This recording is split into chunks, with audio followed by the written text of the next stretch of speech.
Avem un prieten acum al ANCOM-ului, un prieten de lungă durată, pe Philippe DEFRAIGNE, pe care îl invit deja să vină. Și I have a question for you to start with, Philippe. Can you share with us some of the latest intelligence from the EU capital? Și trebuie să spun celor din sală și celor care ne urmăresc pe internet, Philippe este directorul fondator al Cullen International. Este o companie reglementatoare care se uită pe piața europeană. Philippe, please.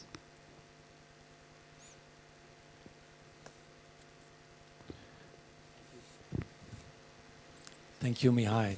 I'm not sure that Brussels is the monopoly of intelligence. I think there is a lot of intelligence in capital cities. And on Sunday night, Mihai, I was packing to come to Bucharest, and I was looking for some Romanian cash, you know, and I've got envelopes in a drawer with, you know, dollars and Swedish kroner and things like that. And then I came across, you know, these banknotes full of zeros, which reminded me of the days when Romania and Italy were countries full of millionaires, you know, and where operators had names like Connex, Dialog, when Telecom managers were sorry about having been bought by the Greeks rather than the Germans, but I understand that bit has been sold, Adrian. No?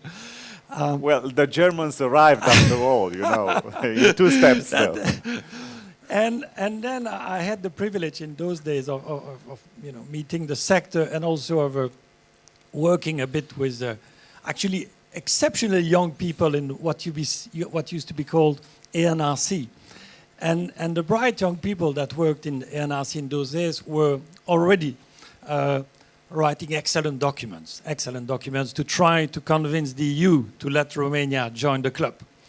And to tell the truth, after so many years, I can be honest, you know, in Brussels we thought, wow, these documents are bright, but is it going to be reality? In other words, are we sure that the implementation will follow? And I can tell you now, Katalin, that having looked at the achievement that ANCOM has done on the national telecom market, that our doubts were not justified, and that when I see the vibrant competition in the Romanian market, I mean, it should be the envy of most countries around Europe. Even if I heard the Orange CEOs, not everything is perfect, I understand. But turning to the future, I've got 2 comments on the excellent strategy document that ANCOM has produced. The first one, I'm a bit hesitant to make that point because it's all on page 5 of the strategy document. Page 5 is the page where ANCOM reminds the audience of its statutory objectives. And if I paraphrase, it says something like this: ANCOM's job is to produce a predictable regulatory environment to promote competition, infrastructure competition. So, and I would like to just restate that point. So, because one of the CEOs this morning reminding us of a truth is that investors prefer a tough regulator than an unpredictable regulator. And I'm not going to bash on ANCOM or PTS here, but the truth is, if you look at the European framework, you ask me intelligence from Brussels, you know, if you look at the regulatory framework for mobile, let's take mobile as an example, over the last 15 years, you know, we started in 2000 by suddenly spectrum, which used to be free in the 90s, more or less, becoming something that can be really expensive. In 2003, we had mobile number portability. In some countries, they had access obligation on mobile networks. We had, from 2007, roaming regulation. And finally, late last decade, we had net neutrality. Alors, don't misunderstand me. Each of these initiatives, I'm a regulatory neutral guy. I'm not working for operators more than regulators. Each of the initiatives, I welcome them as a citizen, as a consumer. But we've got to realize that when you pile them up, one after the other, it has 2 consequences. First of all, it makes a joke of pretending that we have a predictable regulatory environment, you know, because basically we are throwing at investors in the sector a bad news every 2 years on average, you know. And B, it is, you know, I think one of the other presenters showed the evolution of margins in the sector. and it had negative consequences, of course, on profit margin in the sector, good for consumers, but it also led to the consolidation that we have seen throughout Europe and which may hit Romania one day. We will see what the Commission decides for Italy and the UK. The other comment, Catalin, if I may, with your authorization, I think that although your document is great, it lacks ambition. It lacks ambition because with the people that you have, you can do more. I don't mean that you can do more in terms of a regulatory decision because as you remind on page 5, you know, your powers are pretty limited by the law.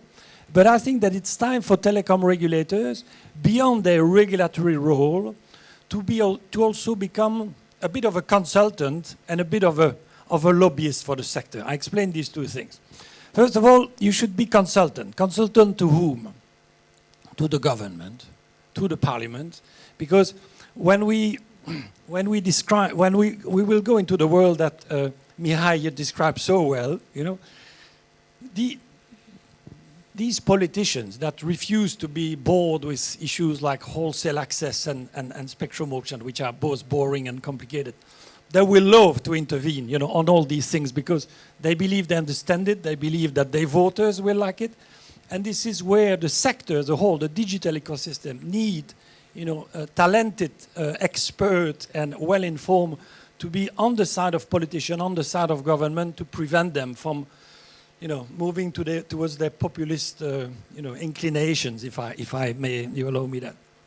And the second thing, I said you should be a lobbyist, or maybe I should say an ambassador for the sector.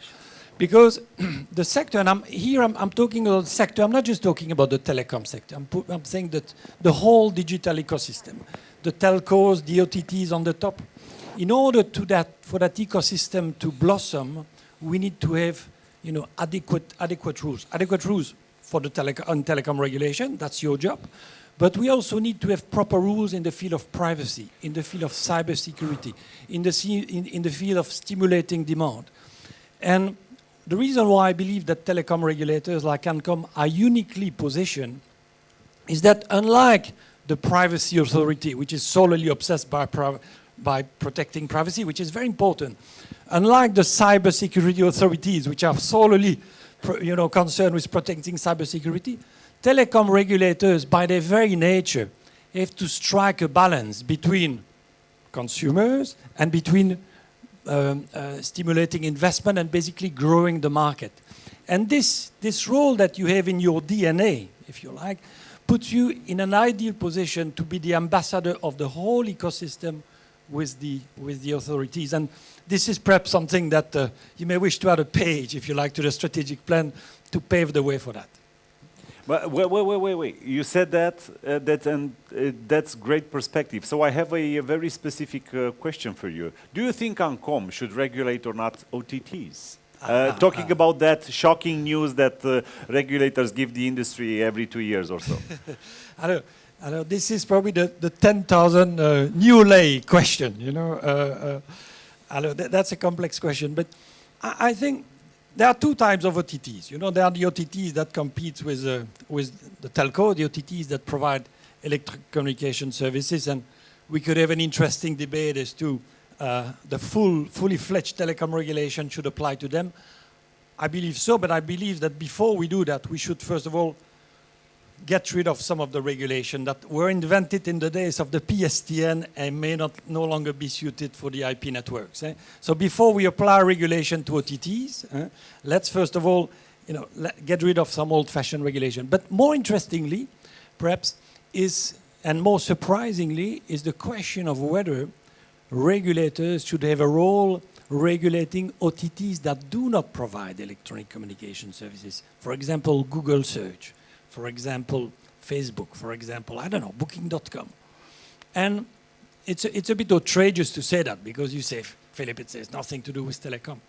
But frankly, when you see the interest that politicians have taken in regulating roaming and net neutrality, now it's done. Roaming are down to 0 and telcos are fully regulated on net neutrality. I don't believe that our friends from the parliaments in Brussels and in the capital cities will stop there. They have acquired a taste, if you like, for having a go at our sector. And because the tubes are now fully regulated, they will look at the rest of the ecosystem. We don't have time, but I've got examples in some countries.